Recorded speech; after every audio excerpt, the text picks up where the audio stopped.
Hello friends, welcome back to my channel. आज के इस वीडियो में हम डिस्कस करेंगे रीजनिंग के कुछ इंपॉर्टेंट क्वेश्चंस जो कि आगे आने वाले DSSB PRT की एग्जाम के लिए काफ़ी यूजफुल होने वाले हैं। तो वीडियो को स्टार्ट करते हैं अपने फर्स्ट क्वेश्चन के साथ। फर्स्ट क्वेश्चन दे रखा है, in the following question select the number which can be placed at the sign of question mark from the given alternatives. तो हमारे को एक पैटर्न देखना है और इस पैटर्न को देखकर हमें बताना है कि इस क्वेश्चन मार्क की जगह क्या नंबर आना चाहिए। ठीक है, तो अगर हम फर्स्ट वाला फिगर देखें, फर्स्ट वाले फिगर में जैसे ये मिडिल टर्म आ रखी है 155, तो ये कैसे आ रखी है? इसमें हमने क्या करा है, जो ये 12 का स्क्वायर है, 12 का स्क्वायर कितना होता है? 144। ठीक है, और इसमें से हमने माइनस करा 8 का स्क्वायर, दैट इज 64। तो 144 माइनस 64 कितना आ गया? 80।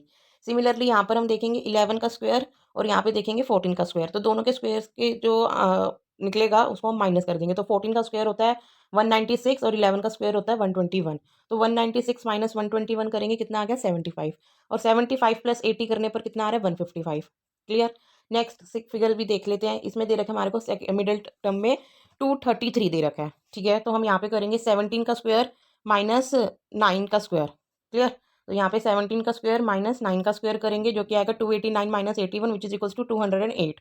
यहाँ पर अगर हम करेंगे तो 13 का स्क्वायर माइनस 12 का square, that is 169 minus 144 which is equals to 25। फिर 208 और 25 को जब ऐड कर लेंगे आंसर आ जाएगा 233। तो जो थर्ड फिगर होगी उसमें भी यही पैटर्न करेंगे हम। यहाँ पे हम करेंगे 20 का स्क्वायर माइनस 12 का स्क्वायर। 20 का स्क्वायर होता है 400, 12 का स्क्वायर होता है 144। दोनों को माइनस करा, कितना आ गया? 256 आ गया। ठीक है, फिर ऐसे ही 16 का स्क्वायर में से माइनस करेंगे 15 के स्क्वायर को। 16 का स्क्वायर होता है 256 और 15 का स्क्वायर होता है 225। दोनों को हमने माइनस करा, कितना आ गया? 31। तो 256 प्लस 31 करा, कितना आ गया? 287। तो करेक्ट आंसर होगा ऑप्शन नंबर 2, 287। नेक्स्ट क्वेश्चन है, in a certain code language you can go now is written as this, you come here is written as this, can I come in is written as this, what is the code for I go in now in that code language। तो इस तरह के questions को करने के लिए ना हम क्या करते हैं, जो हमारे को डेटा दे रखा है हम पहले उसको लिख लेते हैं। पहले दे रखा है हमारे को यू कैन गो नाउ, जिसका हमारे को जो कोड दे रखा है वो ये है। ठीक है, ओके। अच्छा, इसमें हैशटैग नहीं आएगा, इसको हटा देना। नेक्स्ट है यू कैन कम हियर, जो भी हमारे को मतलब इस क्वेश्चन में कोड्स दे रखे हैं हमने उसको यहाँ पे लिख लिया। अब हम यहाँ पे ना कॉमन देखेंगे, जैसे कि पहले इन दोनों में कॉमन क्या आ रहा है? यू आ रहा है। ठीक है, तो इन दोनों के कोड्स में भी हम कॉमन देखेंगे, क्या आ रहा है? कॉमन आ रहा है हैशटैग। तो यू को रिप्रेजेंट कर रहा है हैशटैग से। क्लियर। आगे कैन आई कम इन भी हमने लिख दिया। ठीक है, अब इन सेकंड और थर्ड वाले में क्या कॉमन आ रहा है? कम आ रहा है। तो इन दोनों के सिंबल्स में क्या कॉमन आ रहा है? ये वाला कॉमन आ रहा है। ठीक है, तो कम को हम इस सिंबल से रिप्रेजेंट करेंगे। आगे है थर्ड और फर्स्ट में कॉमन आ रहा है कैन, और सिंबल्स के टर्म में कॉमन क्या आ रहा है? एंड। तो कैन को रिप्रेजेंट करेगा एंड। ओके, और हमें क्या बताना है कि आई गो इन नाउ को किस कोड लैंग्वेज में हम रिप्रेजेंट कर सकते हैं। ठीक है, तो देखो गो नाउ के लिए क्या बच गया? एट द रेट और डॉलर बच गया। ठीक है, गो नाउ के लिए एट द रेट और डॉलर बच गया। तो जो हमारा कोड होगा ना उसमें एट द रेट और डॉलर तो होगा ही होगा। आगे है हमारे को बताना है इन नाउ में क्या कॉमन आएगा। इन और नाउ में क्या कॉमन आएगा? ठीक है, तो देखो जो इन है वो कौन से कोड में है? थर्ड वाले में। और थर्ड वाले में सिर्फ आई और इन बचे हुए हैं। ठीक है, आई और इन बचे हुए हैं जो हमें चाहिए हैं।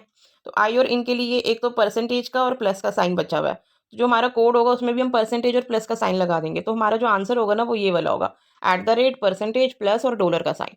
तो जो करेक्ट आंसर है वो क्वेश्चन के अकॉर्डिंग हमारा है option number at the rate और परसेंटेज प्लस और डॉलर का साइन। तो करेक्ट आंसर है ऑप्शन नंबर 1। ए और बी, जितने भी ए है ना वो सारे बी हैं। तो ए का जो सिंबल होगा वो बी के सिंबल के अंदर आएगा। नो बी इज डी, और बी की रिलेशन बता रखी है डी से कि जो बी और डी के बीच में नेगेटिव रिलेशन है। आगे है सम डी आर जी, और कुछ डी जो है वो जी हैं। आगे कंक्लूजन हमें दे रखे हैं नो ए इज डी। पहला कंक्लूजन है नो ए इज डी, तो ये करेक्ट होगा क्योंकि जितने भी ए हैं वो बी, और बी की रिलेशन डी के साथ हमारे को बता रखी है कि कोई भी बी जो है डी नहीं है। तो A has no relation with D, तो ये वाला कंक्लूजन तो करेक्ट है। कंक्लूजन 1 जो है फॉलो करेगा। आगे है some G are not B. Some G are not B, अब जो ये जो सम जी वाला पार्ट है ये डी में भी आ रहा है, और डी की रिलेशन क्या बता रखी है कि डी की बी के साथ कोई रिलेशन नहीं है। तो ये वाला कंक्लूजन भी फॉलो करेगा। आगे है some A are not G. Some A are not G, A और जी की कोई डायरेक्ट रिलेशन नहीं है। ठीक है, तो कंक्लूजन थर्ड हम जो है फॉलो नहीं करेंगे। तो आंसर होगा इसका option number 1, that both conclusions 1 and 2 follow. The option that can replace the question mark in the following series. तो हमें बताना है कि ये क्वेश्चन मार्क की जगह कौन सा फिगर आएगा। ठीक है, तो अगर हम यहाँ पे पैटर्न को ऑब्जर्व करें ना, पैटर्न को ऑब्जर्व करते हैं तो हम यहाँ पे ये देखते हैं कि ये जो सेकंड वाली फिगर है, सेकंड वाली फिगर में ये जो वाला पार्ट था, ये पार्ट इधर आ चुका है।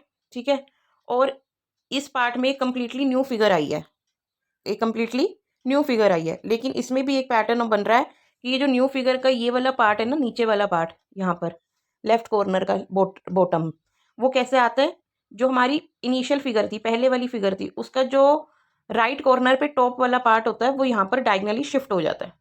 यहाँ पर भी अगर हम ये देखें, इस पैटर्न को ऑब्जर्व करें, तो ये वाला पार्ट जो है यहाँ पर शिफ्ट हो गया। ठीक है ना, और यहाँ पर एक कम्प्लीटली न्यू फिगर आई, लेफ्ट साइड पे एक कम्प्लीटली न्यू फिगर आती है, और जो ये वाला पार्ट था रेक्टेंगल पार्ट, वो यहाँ पर अब शिफ्ट हो चुका है। तो ये वाले क्वेश्चन मार्क में भी ऐसा ही होगा, जो ये ट्रायंगल और हार्ट शेप है वो यहाँ पे शिफ्ट हो जाएगी। तो यहाँ पे अगर हम ऑप्शंस में देखें तो ऑप्शन 3 और 4 तो वैसे ही कैंसिल आउट हो गए, क्योंकि यहाँ पर ट्रायंगल और हार्ट शेप नहीं है। ठीक है, इसके बाद जो ये वाला पार्ट है, ये अब इस फिगर में यहाँ पर लेफ्ट बॉटम पर होना चाहिए।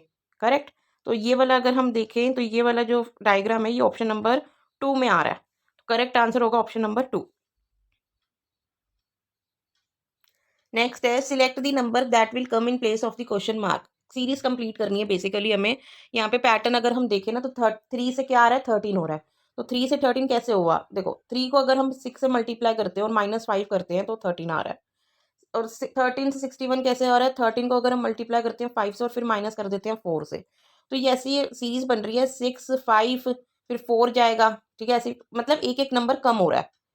ठीक है, तो 61 को अगर हम 4 से मल्टीप्लाई करते हैं तो और फिर जब हम 3 माइनस कर देंगे उसमें से, तो 241 आ जाएगा। तो ये पैटर्न कर रहे हैं हम फॉलो करते करते। जब हम यहाँ पर आएंगे 1441 पे, तो उस टाइम पर क्या होगा, हम इसको मल्टीप्लाई करेंगे 1 के साथ और माइनस कर देंगे 0। तो आंसर सेम ही होगा 1441। तो करेक्ट आंसर होगा option number 4। Following question select the related word pair from the given alternatives. जैसे कि सर्कल और स्क्वायर की जो रिलेशन है ना, सेम रिलेशन हमें गिवन ऑप्शंस में से ढूंढनी है। ठीक है, तो देखो सर्कल और स्क्वायर की क्या रिलेशन है, कि जो स्क्वायर है ना वो सर्कल की 3D फॉर्म है। ठीक, अब ऑप्शन है line triangle, square cube, cuboid rectangle और पॉइंट लाइन। ठीक है, तो सिर्फ दो ऑप्शंस ऐसे बैठ रहे हैं जिसमें 3D की रिलेशनशिप बैठ रही है, लेकिन पहला क्या होना चाहिए, 2 डायमेंशनल फिगर होना चाहिए, और सेकंड वाला क्या होना चाहिए, 3D फिगर होना चाहिए। तो इसलिए आंसर क्या होगा, ऑप्शन नंबर 2 होगा, square is two cube. Just L1, L2, L3, L4, L5, L6 and L7 are given on 7 different days, not necessarily in the same order in the same week from Monday to Sunday. तो 7 lectures दिए जाते हैं Monday to Sunday में। No 2 lectures are given on the same day. 3 lectures are given between L1 and L2. तो L1 और L2 के बीच में 3 lectures दिए जाते हैं, जिसमें L1 is given before L2। तो यहाँ से ना हमारी दो कंडीशंस बन रही हैं। ठीक है, क्योंकि क्वेश्चन में दे रखे कि L1 ऊपर आएगा, पहले आएगा L2 से। ठीक, और L1 और L2 के बीच में कितने लेक्चर्स का गैप होगा, 3 लेक्चर्स का गैप होगा। तो पहला केस तो ये वाला बनेगा, अगर हमें 3 लेक्चर्स का गैप देना है तो दे रखा है कि L6 is given on Friday. तो देखो अगर हम मंडे को L1 रखते हैं ना, तो 1 2 3 गैप छोड़ के हमें L2 को फ्राइडे पे रखना पड़ेगा, लेकिन फ्राइडे को ऑलरेडी उसने बता रखे कि L6 is given on Friday. तो यहाँ से हमारी ना दो कंडीशंस बनेंगी, जहाँ पे हम L1 ट्यूसडे को रखेंगे तो उस हिसाब से L2 जो है सैटरडे पर आएगा, या फिर अगर L1 को हम वेडनेसडे को रखेंगे तो उस हिसाब से L2 जो है संडे को आएगा। और L6 की तो पोजीशन फिक्स है कि वो फ्राइडे को ही दिया जाएगा। ठीक है, तो यहाँ तक हमारे दो केसेस बन गए। आगे L4 is given after L6। L4 जो है ना वो L6 के बाद दिया जाता है। तो पहले वाले केस में तो सिर्फ एक ही पोजीशन है संडे की, तो L4 को हम यहाँ पे संडे पे बिठा देंगे। और सेकंड वाले केस में L4 की सिर्फ एक कंडीशन आ रही है सैटरडे की, तो L4 को हम यहाँ पे सैटरडे पर बिठा देंगे। आगे क्या दे रखे, 2 lectures are given between L5 and L6। कि L6 और L5 के बीच में 2 लेक्चर्स का गैप है। ओके, तो अगर हम यहाँ पर देखें केस 1 में, तो यहाँ पर 1 2 दो गैप छोड़कर तो L1 आ रहा है, L5 की तो पोजीशन ही नहीं बैठ रही, तो मतलब केस 1 हमारा गलत है। केस 2 पर अगर हम आए तो 2 लेक्चर्स को छोड़कर हम L5 को ट्यूसडे को बिठा देंगे। ठीक है, आगे L3 is given before L7। अब दो ही बचे थे, L3 और L7 बचे थे, और क्वेश्चन में बता दिया है कि जो L3 है ना वो L7 से पहले दिया जाता है। तो पहले की पोजीशन में मंडे को हम यहाँ पे L3 बिठा देंगे, और थर्सडे पे हम यहाँ पे L7 को बिठा देंगे। तो हमारा डेटा ये पूरा कंप्लीट हो गया। अब क्वेश्चन में पूछा गया है which of the following statement is correct. दोनों स्टेटमेंट्स क्या हैं, L7 said on Thursday L7 Thursday को है, यस करेक्ट है। 3 lectures were set between L2 and L5। L2 कहाँ पर है? L2 है यहाँ पर, ठीक है, संडे में, और L5 के यहाँ पर, और इन दोनों के बीच में कितने लेक्चर्स दिए जा रहे हैं हमें ये बताना है। तो सैटरडे फ्राइडे 1 2 3 4, नो 4 लेक्चर्स दिए जा रहे हैं, ठीक है। तो जो करेक्ट आंसर होगा वो होगा option number 4, only first. Point P is 80 metre north of point Q। तो जो पॉइंट P है ना वो पॉइंट Q से 80 मीटर नॉर्थ डायरेक्शन पर है। लेट अस सपोज कि हमारा पॉइंट Q यहाँ पर है, तो इसके 80 मीटर नॉर्थ पर पॉइंट P हो जाएगा, correct. Point R is 100 metre east of point Q, और जो पॉइंट R है वो Q के 100 मीटर ईस्ट डायरेक्शन पर है। तो हम यहाँ पे R को प्लेस कर देंगे और दोनों के बीच का डिस्टेंस कितना होगा? 100 metre, okay. Point S is 120 metre north of point R। Point R के नॉर्थ डायरेक्शन में 120 मीटर के डिस्टेंस पर कौन है बैठा है? पॉइंट S है। Point S is 120 metre east of point T। तो जो पॉइंट S है ना वो पॉइंट T के ईस्ट डायरेक्शन में एक 120 मीटर बैठा है। तो T कौन से डायरेक्शन में होगा? वेस्ट डायरेक्शन में, तो हम यहाँ पे T को वेस्ट डायरेक्शन पर बिठा देंगे 120, okay. Point V is 60 metre south of point T। जो पॉइंट V है ना वो 60 मीटर है पॉइंट T से साउथ डायरेक्शन में। Point P is how far and in which direction is from point V। तो जो ये पॉइंट P है, ठीक है, जो ये पॉइंट P है वो पॉइंट V से कितनी दूरी पर है, पहले तो हमें ये बताना है, और किस डायरेक्शन में है, ठीक है। तो ये ना हम यहाँ पे एक ट्रायंगल बना सकते हैं इस तरीके से, ओके। तो अगर हम ट्रायंगल बनाएं तो वो इस तरीके का बनेगा। अब हम इसमें डिस्टेंस कैसे कैलकुलेट करेंगे, देखो। तो हम यहाँ पर ना पाइथागोरस थ्योरम का यूज करेंगे। तो ये आएगा 20 square plus 20 square which is equals to 20√2। और अगर हम डायरेक्शन की बात करें तो वो इस डायरेक्शन में जा रहा है, इस डायरेक्शन में आएगा, वेस्ट आएगा, और नीचे की तरफ जा रहा है।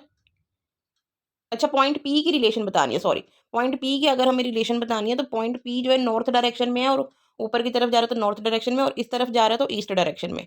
तो आंसर होगा 20√2 नॉर्थ ईस्ट डायरेक्शन। आंसर होगा ऑप्शन नंबर 4।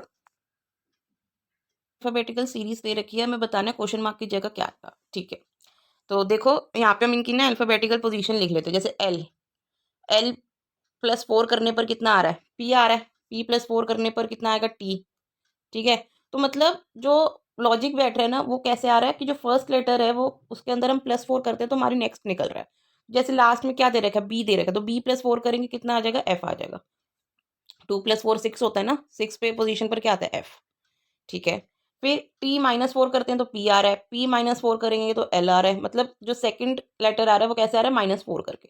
तो पहला क्या दे रखा है? D दे रखा है, D-4 करेंगे कितना आ जाएगा? Z आ जाएगा। तो पहले की टर्म्स तुम्हारी निकल गई F और Z। तो ऑप्शन 1 और ऑप्शन 4 तो कैंसिल आउट हो गए, ठीक है। अब लास्ट वाली देखो, लास्ट में दे रखा है 121, फिर 169। 121 होता है 11 का स्क्वायर, 169 होता है 13 का स्क्वायर। नेक्स्ट दे रखा है 289, 289 होता है 17 का स्क्वायर। मतलब ये जो नंबर्स आ रहे हैं ना ये प्राइम नंबर्स आ रहे हैं, प्राइम नंबर की सीरीज है ये। ऐसे ही 361 होता है 19 का स्क्वायर। लास्ट क्या दे रखा है? 529 जो कि होता है 23 का स्क्वायर। तो 23 के अगला प्राइम नंबर कौन होगा? 29 होगा। और 29 का स्क्वायर कितना होता है? 841। तो आंसर होगा option number 2, that is FZ 841। Seven persons P, Q, R, S, T, U and V are sitting around a circular table facing the center. T sits third to the right of R. Okay.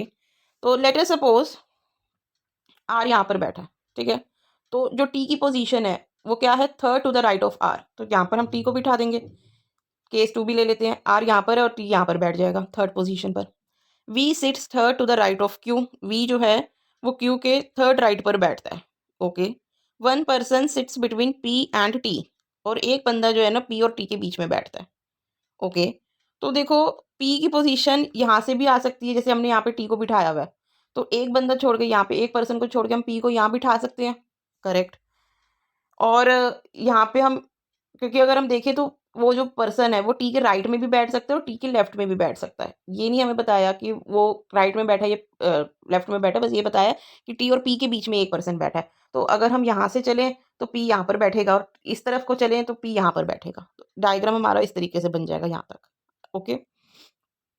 आगे बता रखा है P is not the neighbour of S। P जो है ना वो S का neighbour नहीं है। U sits third to the left of P। जो U है वो लेफ्ट ऑफ P पे बैठा है थर्ड पोजीशन पर। तो केस 1 पे आते हैं, यहाँ पर P बैठा है तो हम Q को यहाँ पर बिठाएंगे, करेक्ट। और केस 2 में आएंगे तो P यहाँ पर बैठा है, ओके। तो जो third to the left of P बैठा है ना, third to the left of P बैठा है, तो ये U यहाँ पर बैठेगा, ओके। अब उसने क्या बोला था कि जो V है, V sits third to the right of Q, V sits third to the right of Q. P is not the neighbor of S. में देखें, केस 1 में हमारी 3 पोजीशंस बची हैं, एक यहाँ पर, एक इधर और एक इधर, ठीक है। और Q और V की रिलेशन बता रखी है कि V sits third to the right of Q, तो Q को हम यहाँ पर बिठाएंगे और V फिर यहाँ पर आएगा, और बची हुई पोजीशन पर कौन आ जाएगा, S आ जाएगा, ठीक है। लेकिन केस 2 में हम यहाँ पे V और Q को बिठा ही नहीं पा रहे हैं, तो केस 2 हमारा रिजेक्ट हो गया, केस 1 हम फॉलो करते हैं। तो जो हमारा फाइनल डायग्राम बनेगा वो इस तरीके का होगा। अब क्वेश्चन में क्या पूछा है, who sits second to the left of S। S यहाँ पर बैठा है, ठीक है, और इसके second to the left of S, तो यहाँ पर ये कौन बैठा हुआ है, V बैठा हुआ है। इस डायरेक्शन में जाएंगे और सेकंड पोजीशन पर क्या आ रहा है, V आ रहा है। तो करेक्ट आंसर होगा ऑप्शन नंबर 2। सो गाइज, ये थे आज के कुछ इंपॉर्टेंट क्वेश्चंस। आई होप आपको वीडियो पसंद आई होगी। प्लीज़ इसे लाइक एंड शेयर जरूर कीजिए, एंड चैनल को सब्सक्राइब कर लीजिए और बेल आइकन को प्रेस कर दीजिए ताकि आगे आने वाली वीडियोस का नोटिफिकेशन आपको टाइमली मिल सके। Thanks for watching.